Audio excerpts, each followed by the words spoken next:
veníamos trabajando con montañistas, su experiencia, también los mitos que hay en la montaña. Bueno, hoy es un poco la parte más cruel, ¿no? Porque no debe ser fácil ser rescatista y tener que pasar por distintas pruebas para rescatar un cuerpo. A veces con vida y a veces sin vida. Ya saludo a los invitados del día de hoy. Voy a saludar a él, al principal Gonzalo Fuerte, integrante de UPRAM. ¿Cómo estás? No, bien, muy bien. Gracias por recibirnos, No, por gracias esta a ustedes. oportunidad de transmitir un poco un mensaje, Ujú. sobre todo orientado a la prevención, ¿no? A tratar de evitar que sucedan Total. accidentes. Total, uno de los programas más esperados, nos llegaron cantidad de mensajes, ¿no?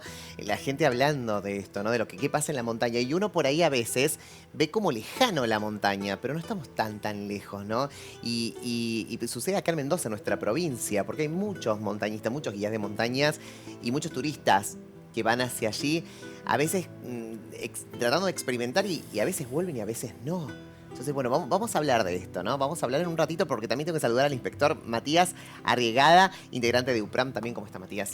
Muy buenas noches, Gonzalo. Un gusto estar acá, primero y principal, y bueno, contar un poquito de lo poco o mucho que sabemos de la experiencia que tenemos en montaña. Y vamos a arrancar, ¿sí? Porque ahí estamos viendo imágenes desde la apertura, ¿no? Y ahí me decías que algo sucedió allí. Pero más allá de las imágenes, un rato vamos a ir desarrollando, ¿qué es ser rescatista?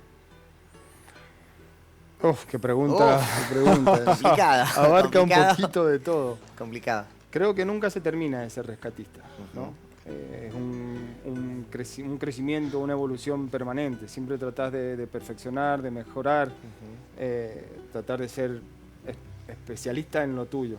Eh, no es lo mismo ser un rescatista en montaña en Mendoza que un rescatista lo puede ser en zona de Patagonia o en el norte argentino. No todas las situaciones en montaña son iguales, es un escenario totalmente cambiante. Tratás de prepararte lo mejor posible y en base a la experiencia y a los errores, ¿no? ¿Por qué no ir tratando de evolucionar? Seguir un poquito el camino de los antecesores que nos marcaron un poco el camino, y tratar de ser cada día mejor, más profesional. Pero sobre todo tiene que moverte una chispita ahí que es el núcleo fundamental que tiene que ver con la pasión, ¿no? De realmente sentir que estás pudiendo ayudar a alguien en situaciones en donde él la necesita, donde el ambiente lo superó y necesita una ayuda externa. O en otros casos un poco más duros, poder devolverle a la familia o a alguien la posibilidad de despedirse. Sobre todo eso es muy Eso fuerte. te iba a preguntar, digo, me imagino que vieron ambos, ¿no? Un montón de personas que, bueno, algunas se salvaron, otras no. ¿Qué pasa cuando no se salvan? Cuando son cuerpos sin vida. Por suerte no son un montón, Ujú, son más de lo que uno quisiera, sí seguro, ujú, de lo que cualquiera de nosotros puede desear, Son los pero menos.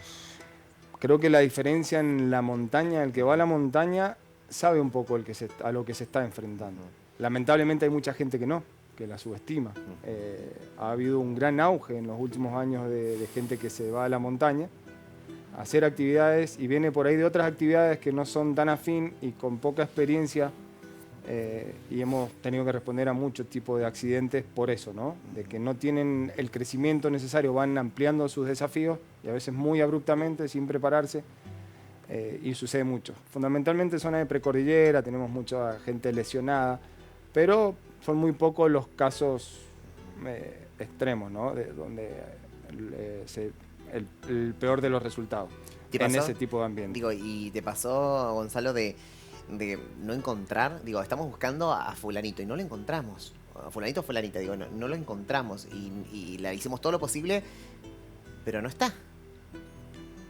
Mira, personalmente, Sí, ¿no? Sí sí, han sí, habido sí. un montón de otros casos anteriores por lo menos desde que yo estoy en esta labor, en este Ujú, trabajo, que, que han sucedido históricamente. Desde que yo estoy, tengo un solo caso ujú, que fue en Aconcagua, ujú, donde tenemos un extraviado, porque judicialmente fue el resultado final, ujú. donde jamás lo pudimos encontrar en el Parque Aconcagua. Era un ciudadano vasco. eh, Mira, si no me equivoco fue en el año 2009, o sea, ya 12 años. Pero bueno, también una historia bastante sospechosa, como se dio lo que fue sucediendo en los días previos a que él desapareciera, un día que salió a la cumbre que era muy difícil ir para arriba por el viento. Yo estaba en el campamento de altura, inclusive íbamos a salir el mismo día, estuvimos hablando la noche anterior, Sí. Y teóricamente salió hacia la cumbre y nunca más apareció en ningún lado. Se lo buscó por todos lados, la familia pagó rescatistas, búsquedas privadas también, que anduvieron tras los pasos nuestros generalmente, porque estuvimos en lugares del cerro que nunca habían dado, nunca volvían a dar después de esa búsqueda, y no hubo ni siquiera un indicio. ¿Cómo es encontrar un cuerpo? Digo, porque me imagino que uno está por ahí, hay temporadas de nieve, como veíamos en las imágenes, y porque me imagino que hay mucha nieve, el cuerpo muy en el fondo. ¿Cómo se encuentra un cuerpo? ¿Tenés alguna herramienta especial? ¿Llevan una herramienta especial? No. En montaña, o por lo menos en grandes alturas, como lo estamos haciendo generalmente, esto es importante y es una buena información para dar, es que siempre es muy importante cuando alguien va a ir a la montaña, Sí. vos le tenés que decir a alguien qué es lo que vas a hacer, cuándo lo vas a hacer, cuál es tu ruta, cuál es tu plan, mantenerse en ese plan y decirle que en el caso de que no regrese en determinada fecha, él dé aviso a 911, a las autoridades, a nosotros, a algún conocido de montaña para que se pueda activar la emergencia. Entonces de esa manera nos enteramos cuando alguien no volvió de la montaña. Bien. En base a ese plan, si uno mantiene el plan, el itinerario que tenía de ascenso inicial. O sea que hay un acuerdo previo con quien va a la Con montaña. alguien. Digamos, si no venís en tal fecha ya nos preocupamos Tal y fecha, llamamos tal alerta. horario, avisar a los servicios de emergencia. Perfecto. En este caso nosotros hacemos una evaluación, por eso es muy bueno decir a dónde iba a ir, qué ruta pensás hacer, dejar claro. Entonces nosotros ya acotamos el margen y las zonas de búsqueda. Esa es una de las formas, ¿no? Esa persona no volvió, alguien dio aviso de que esa persona no volvió y en base al itinerario, a lo que informó que iba a hacer, nosotros planificamos la búsqueda.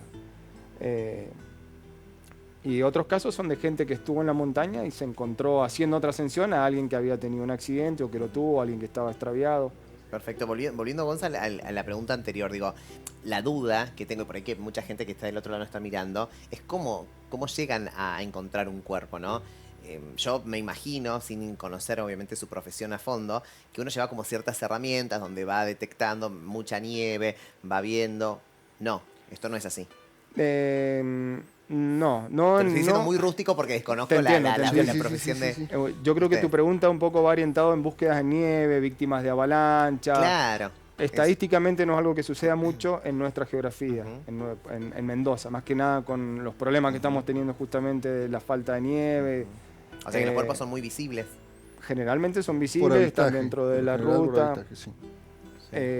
Hay casos en Zona del Plata donde se extravió a alguien y durante días se lo estuvo buscando porque se fueron hacia otra ruta de donde pensaban subir la tormenta, sobre todo en zona del Cordón del Plata. Tiene unas características climáticas que de golpe tenés un día azul, está todo claro cuando saliste y se cerró y no se ve, no nos vemos entre nosotros. Eso es muy fácil que pierdan la ruta y se extravíen y bueno, puedan tener accidentes. Nos tocó de tener un caso de un accidente donde se lo estuvo buscando por días en esa zona, hasta que el mismo helicóptero que prestaba servicio en Aconcagua se facilitó la búsqueda, se hizo una búsqueda aérea hasta que se logró ubicar desde el aire el cuerpo del chico. Y después se organizó toda la búsqueda para ir a recuperarlo. Perfecto. Vamos a alguno de los... Creo que me cuentan, bueno, estamos mirando imágenes, ¿no? De las fotos que nos mandaron, aquellas que realizan. La verdad es que cuando estábamos con el equipo de producción fuera de cámara investigando sobre el tema, obviamente que en algunas cosas profundizamos y todo es piel de gallina, ¿no? Digo, es muy linda la montaña y siempre vamos a tender a informar a que hay que conocerla y sobre todo porque es nuestra, con todas las precauciones que vos dijiste anteriormente. Pero claro, gente que fue con mucha ilusión, con muchos sueños y no volvió. Entonces eso también nos conmovió a todos. Les cuento, ¿no? Con el equipo de producción. Vamos a uno de los títulos, chicos. Vamos al primer título. A ver, ahí está. Si me pueden sacar el graph, ahí está, genial. Bueno, esto sucedió a una andinista rusa, la primera víctima fatal del 2020 en el Aconcagua. ¿Qué pasó allí? Bueno, allá Sí. en ese caso en particular estuve presente. Estuvimos con 2 compañeros que estábamos justo cubriendo ahí un turno de altura en Aconcagua. Y bueno, esta chica desgraciadamente, ¿no? Había hecho cumbre y ya descendiendo en una zona que se denomina La Travesía, debido después sacando algunas conclusiones a la falta de nieve y demás, ha habido mucho desprendimiento de piedras. Y bueno, debido a eso, una piedra viene de la parte de lo que es el filo del guanaco, además cercano a la cumbre, y la impacta, ¿cierto? ¿Estaba sola? Iba... No, iba con un grupo, estaba con un grupo. De hecho, a nosotros nos da aviso una chica rusa que no había subido ese día en la parte del refugio nuestro. Nos da aviso que, bueno, que estaba la chica esta lesionada más arriba. Cuando decimos en grupo, ¿siempre están como pegados o estaban muy fuera del grupo de ellos? Digamos, en cuanto a la distancia, ¿están muy cerca o muy No, lejos? van en una fila india, digamos, como se dice ¿Y comúnmente. qué es una fila india? Uno detrás del otro. Uno detrás. Ujú. Uno detrás del otro, aproximadamente 1 metro, 1,5 metros. Una distancia. De Una corta. distancia, sí. Sí, recordemos, van bastoneando y más necesitan cierta distancia uno del otro. Cuando sucede eso, que es el guía que tiene que dar una señal, ¿y cómo da la señal a ustedes para que se den cuenta que algo grave está sucediendo allí? Por lo general se maneja con VHF, con equipo de VHF que tenemos nosotros recepción, Ujú. que es el único canal que tenemos en ciertas zonas de Aconcagua. Que lo tiene el guía y... Que lo tiene bien. guía y algunos andinistas también. Ujú. No todas las expediciones tienen guía, Ujú. pero por lo general equipo de comunicación siempre hay alguien que tiene, o siempre en los días de cumbre que le decimos, siempre hay alguien cerca, porque como es una sola ruta, siempre alguien se encuentra con el accidente o la víctima y bueno, y comunica. ¿Qué pasa con el grupo, no? Digo, y vamos a este caso, cuando fallece o tiene un accidente, ¿no? Alguien que integraba, donde íbamos todos juntos, ¿qué pasa con el grupo? Emocionalmente, digo, porque vos los ves, o los viste, en este caso. ¿No Y quieren saber nada con la montaña? ¿Se la aguantan? No, en este caso y en todos los casos, Sí, siempre el grupo, hay gente más fuerte emocionalmente que otros, hay algunos que se quiebran y bueno, hay que tratar de contener en lo que se puede a esas personas, porque estamos ya en cierta altura y demás y falta un camino importante por delante para bajar y descender y llegar a un lugar seguro, así que no necesitamos que esa gente se recupere un poco emocionalmente. Ujú. Digo, me imagino que en esas circunstancias se pierde el control porque emocionalmente algunos, como dijiste, unos sí, otros no, algunos se desequilibran emocionalmente, ¿no? Entonces, ¿les pasó que salían corriendo, que se vayan lejos? En este caso, ¿qué tiene que hacer el guía, el grupo? Mira, Sí sucede.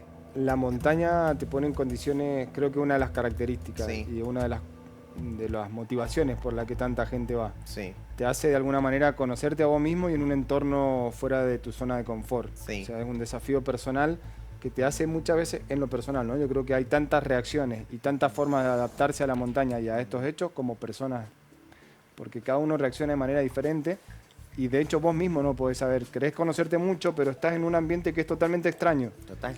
Entonces te despierta emociones, aparte de algunos aspectos fisiológicos que generan, las emociones se potencian muchísimo. Ujú. Yo creo que no he ido una sola vez a la cumbre Aconcagua sin haber llorado, por ejemplo. Y cualquier disparador, pensás en lo mínimo, que por ahí te parece mínimo, pero en ese momento se potencian, Máximo, claro. se potencian las emociones. Total. Como se potencia la frustración, muchas veces también se puede potenciar características que tenías de tu personalidad que no lo sabes. Y así hay gente que nunca ayudó a nadie, y de golpe es el que más estable está emocionalmente y puede colaborar con sus compañeros, ayudar, comunicar.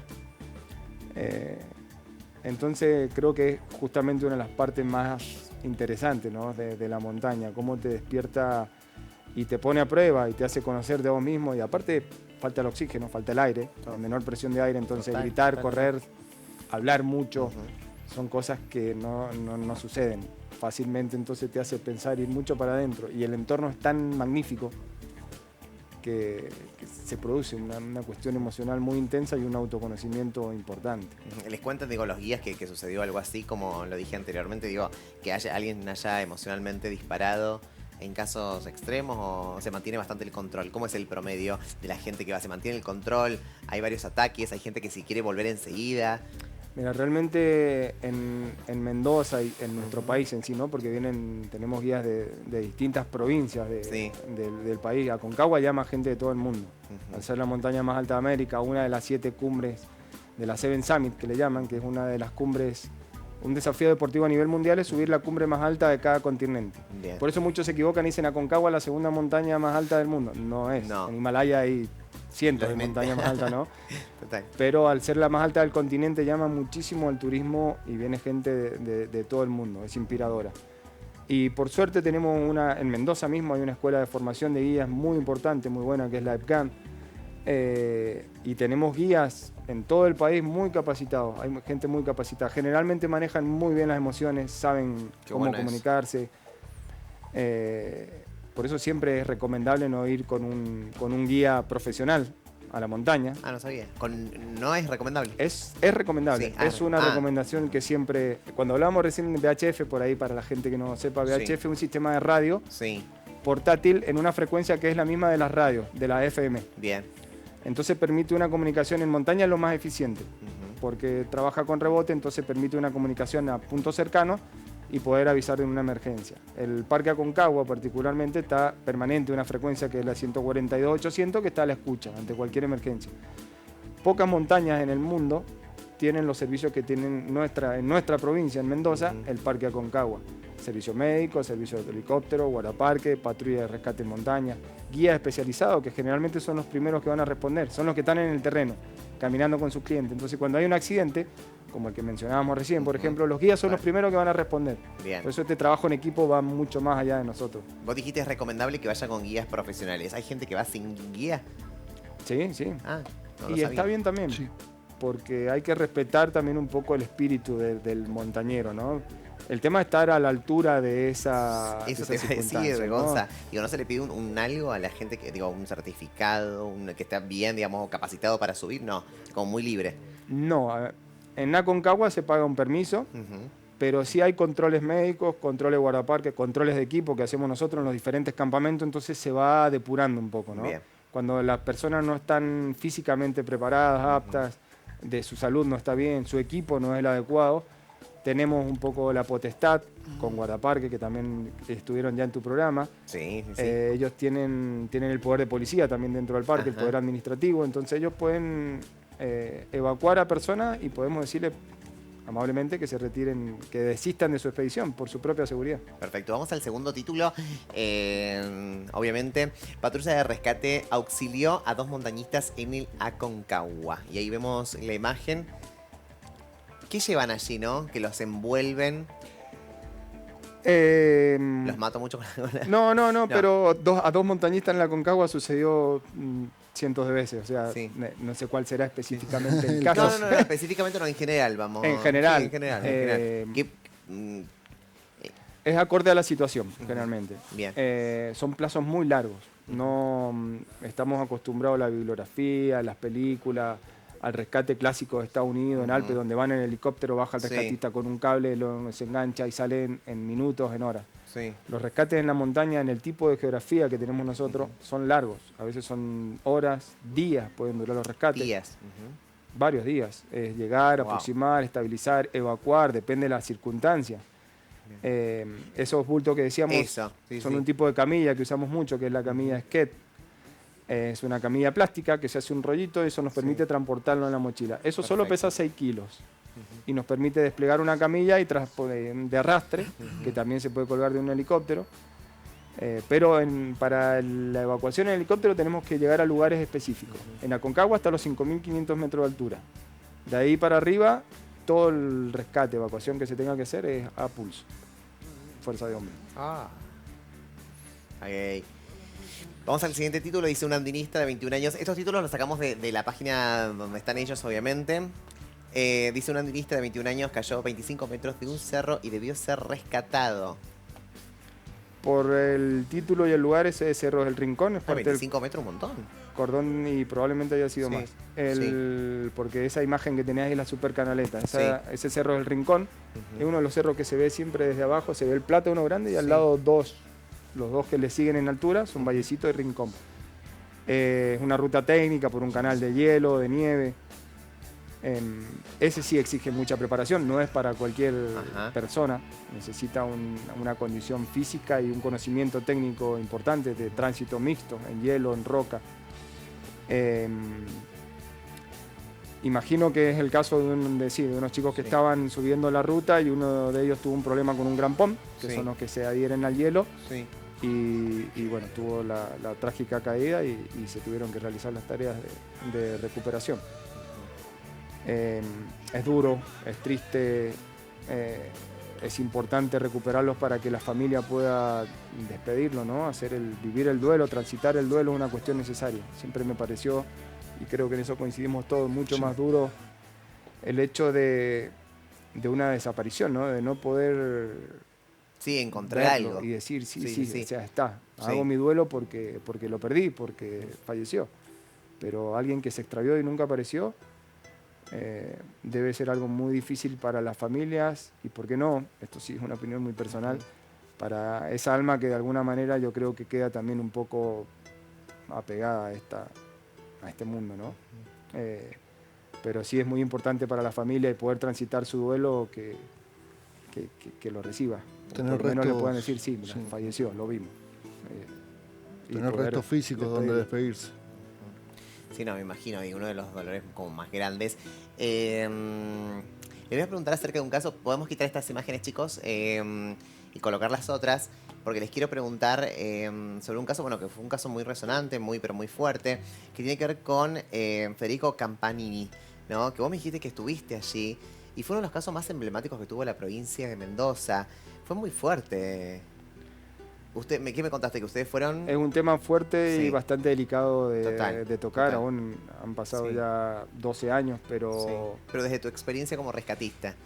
yo no estuve cuando fue la tragedia, que se extravió la expedición. Sí Ujú. me tocó participar en las tareas de recuperación. De hecho, estuve en 2 intentos. El primero no fuimos la suficiente cantidad, éramos pocos. Fue un trabajo muy fuerte el momento de la recuperación. Ujú. El hecho en sí fue probablemente una o la tragedia más grande en la historia de Aconcagua que yo conozca, de esta era, ¿no? De la era moderna del Antes ascensionismo. de seguir profundizando, perdón, que hay mucha gente que nos está mirando en este momento, contarnos el caso brevemente, qué pasó con este grupo. Era un grupo que estaba él y italianos. Sí, era una expedición Ujú. italiana, Italiana, ujú. Con 2 guías locales, Ujú. guía y el asistente. Sí. Hubo una complicación del clima muy importante. Ujú. Que eso es lo que tiene que te explicaba recién de la Sí, montaña, total, ¿no? Cambian total. muy abruptamente las condiciones. Ujú. Y luego de hacer cumbre, estos cambios climáticos, esta situación que se agravó tan de golpe y tan fuertemente hizo que perdiera la ruta de descenso. Ujú. Al extraviar la ruta de descenso quedaron aislados en un sector a mucha altura, Ujú. donde no se podía seguir bajando porque es una zona de precipicios rocosos y hacia otro lado un glaciar también. Eh, bueno, las labores de rescate, primero la localización, ver dónde estaban ubicadas las personas y después mover todos los recursos, ¿no? Había que hacer cumbre en Aconcagua, bajar hacia el otro lado del cerro y recuperarlos hacia la cumbre para pues poder bajar a los campamentos y darle el auxilio que corresponde. Permanecer el tiempo que ellos permanecieron en esa altitud es totalmente nocivo. Y estuvieron prácticamente 3 días, 2 noches. 3 días. Y le estamos contando a la gente, corregime si es así, la temperatura menos 25 grados, menos 30 llegaba. Sí, a esa altura la temperatura baja muchísimo, el viento, se producen fenómenos de deshidratación muy fuertes, patologías de altura que son edemas cerebrales, pulmonares. El hecho de estar en situación de hipoxia, el organismo trata de contrarrestar esa falta de oxígeno en el tejido, en la sangre, y empieza a generar respuesta inflamatoria, un montón. En el mismo cuerpo se genera enfermedades tratando de defenderse. Son gravísimas, evolucionan negativamente muy rápido en el tiempo y el mejor y principal tratamiento es el descenso inmediato. Al quedar atrapado a esa altitud del otro lado, contra el clima, sin más agua que hidratar y todo, fue que la situación se agravara tanto. Pero fue a mi entender, Sí. una gran labor en tratar de darles la ayuda. Fue trágico, se perdieron 2 vidas, una clienta que fue por una caída el primer día y bueno, la del guía. que dio lo mejor por sus clientes, trató de ayudarlos, les dio su abrigo. Todos los que colaboraron, no solo la patrulla, nosotros en ese momento, sino toda la gente en el parque, ¿no? Guías, porteadores, campamenteros, toda la comunidad del Parque Aconcagua se abocó a prestar colaboración en esa recuperación. Y se salvaron varias vidas. ¿Cuánto tardaron primero en conocer que algo estaba pasando y después en ayudarlos? ¿Cuánto se...? Desde cuando se dio el aviso fue cuestión de horas desde que había sucedido el hecho. Se empezaron a tratar de organizar y de determinar en qué zona estaban, pues estas comunicaciones de radio te avisan que tiene una emergencia, pero vos tenés que describir el lugar donde está.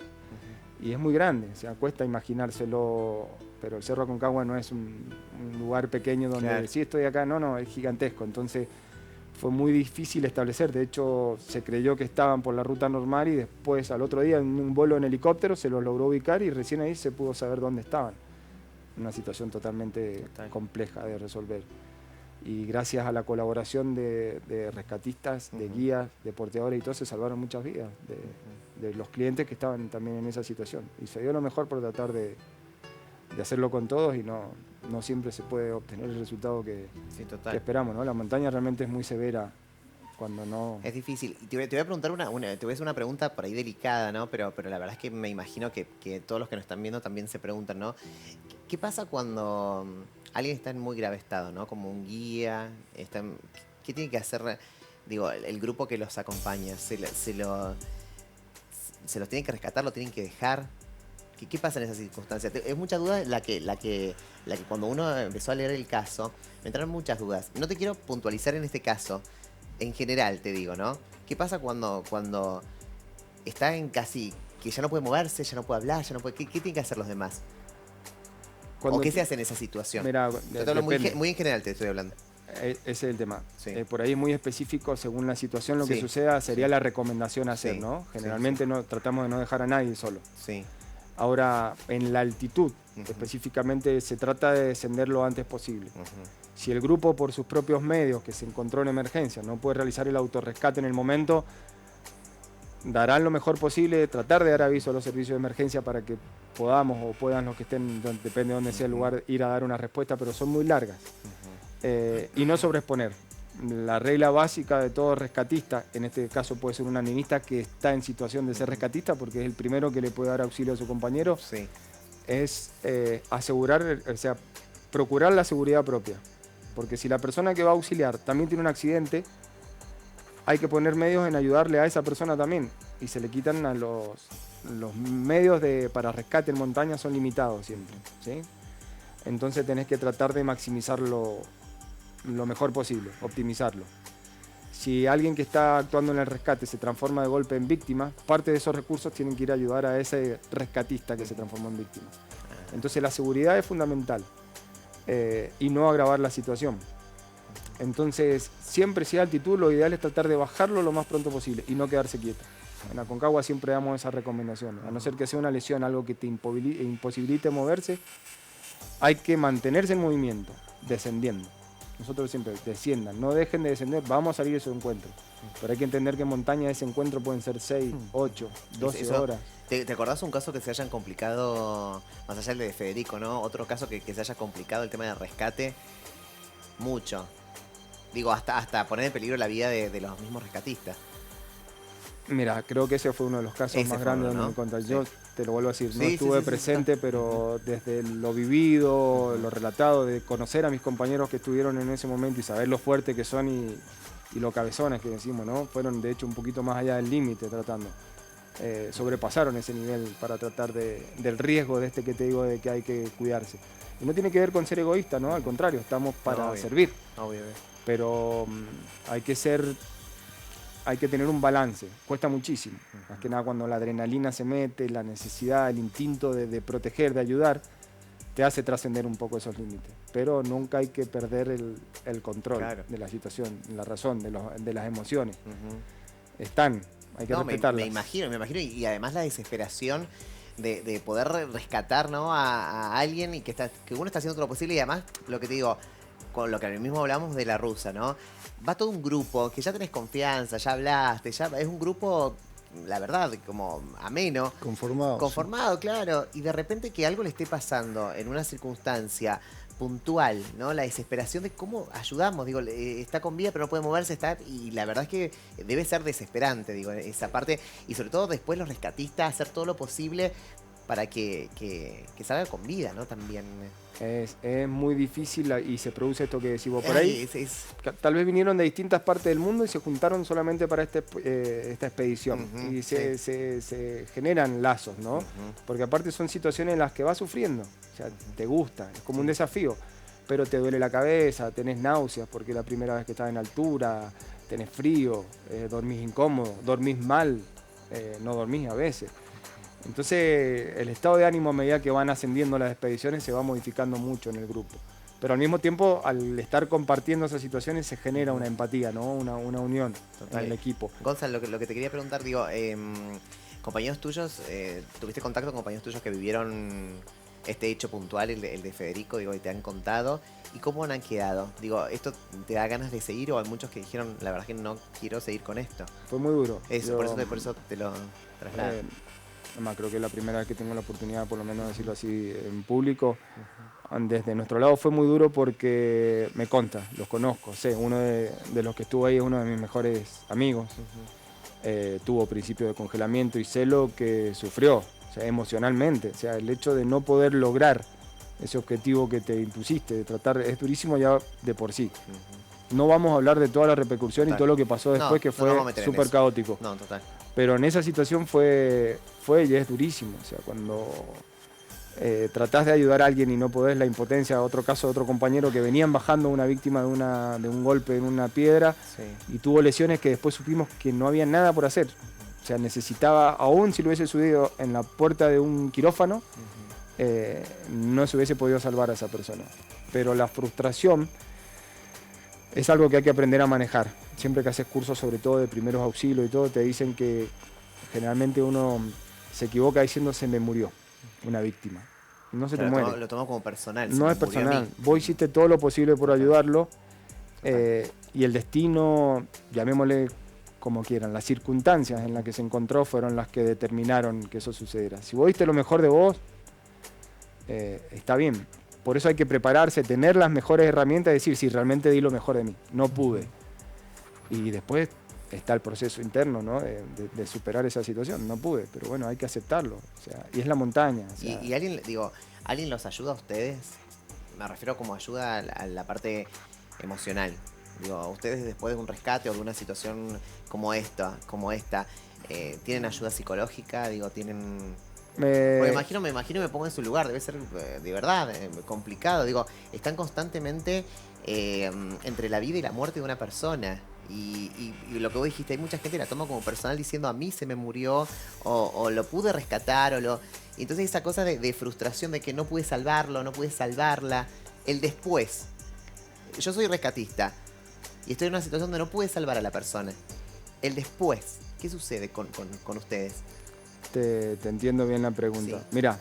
Estoy intentando poner un poco en los te lugares. Entiendo, desde lo vivido, ¿no? No te quiero hablar de cuestiones que no... Pero de lo vivido por compañeros cercanos y todo. Por suerte, o por un poquito de mérito, un poquito de suerte, un poquito de destino, han sido muy pocas las situaciones en las que nos hemos encontrado así. Generalmente cuando ha habido una tragedia, se nos ha comunicado y ya hemos ido a resolver esa tragedia o a hacer una recuperación. Cuando hemos ido a buscar a alguien, generalmente con la ayuda de los guías que estaban en el lugar, como te digo, ¿no? No siempre somos solos, siempre es un gran equipo. Un gran equipo, ¿no? Hemos tenido los mejores resultados. Pocas han sido las situaciones donde no logramos y te puedo hablar que pocas a nivel de 3 o 4 de no haber podido salvar a esa persona y que en situación de rescate haya perdido la vida. Tenemos las herramientas para ayudarnos desde el ministerio. Hay un área psicológica. Sinceramente creo que nunca la hemos utilizado porque una característica propia nuestra es que somos el mismo equipo de trabajo de siempre. Entonces nos conocemos un montón y hablamos de los temas, sabemos a quién le afecta más, a quién le afecta menos, a quién le cuesta un poquito procesarlo y tratar de darle la ayuda. Pero como te digo, por suerte han sido pocas veces las que hemos tenido que en ese tipo de situaciones, ¿no?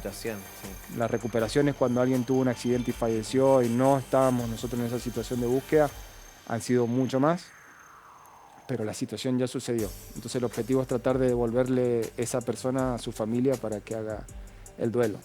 Y por suerte hemos podido por lo menos recuperar todo lo que hemos también ido a buscar. O sea, Igual te interrumpo, el gran Sí, apoyo, Mati. yo creo, el gran apoyo emocional que tenemos es Sí. sobre todo el grupo, lo que decía él, que Qué somos un lindo grupo eso. ya muy conformado y ya cada uno se conoce, cada uno siente si algo le afecta más que lo normal y bueno, ese es el gran apoyo que tenemos. Y bueno, la familia, por supuesto. Total, total. Bueno, se me está acabando el tiempo del programa y la verdad no puedo creer, siempre digo lo mismo, no lo puedo creer. La charla salió muy interesante, sobre todo ponerse en el lugar del otro. Porque uno por ahí de verdad que piensa que todo esto es ficción, ¿no? O aquellos que nos están mirando piensan que es ficción, que es muy lejano esto, ¿no? Que es muy lejano subir a la Concagua, que es muy lejano lo que estamos hablando y sucedió en nuestra provincia. Y hay gente como ustedes que rescata, que le pone el pecho a esta situación. Y a veces es complicado, porque a veces el clima no ayuda, ¿no? Y sobre todo el labor que hacen. Y eso es importante rescatar también. Porque están ustedes también muy al filo de la vida y la muerte. la idea es prepararse para no estar en esa situación, ¿no? Y evitarlo. Se hace una gestión del riesgo para Sí. no ponernos... Yo cuando me refiero a eso digo por el tema climático. Pero sí, obviamente que confío en las herramientas que Es ustedes la, tienen es la para- montaña y ella manda. Sí, Entonces hay que aprender a respetarla, conocerla y Sí. prepararse. Y es importante, como cierre ya que me decías, Sí. dar esas recomendaciones, ¿no? Recordar que si vas a ir a la montaña, avisa a dónde vas a ir, a alguien que se asegure, decirle a quién llamar y qué es lo que vas a hacer. O sea, cuál es tu itinerario. Dejar herramientas para que si sucede algo, se pueda dar una respuesta. Tratar en lo posible no andar solo en la montaña, siempre acompañados con el equipo adecuado, abrigo. Es muy importante la prevención, es muy importante no subestimarlo. Antes de venirnos, hace un ratito, tuvo que salir unos compañeros fueron a buscar a alguien que se lesionó bajando el Cerro Arco. Hay hielo, se resbalan, no tenés el abrigo suficiente un día como hoy, o un día te agarra la noche y puede entrar en hipotermia en pleno verano en la montaña. O sea, por eso hay que aprender a conocerla, respetarla y tomar esas precauciones, ¿no? Siempre avisar antes y mantenerse en el plan. Si lo cambio, trato de avisar. Si no puedo avisar que lo cambié, no lo cambio. Gracias, Gonza. Gracias a vos. Gracias, Mati. Gracias a vos. Hermoso programa.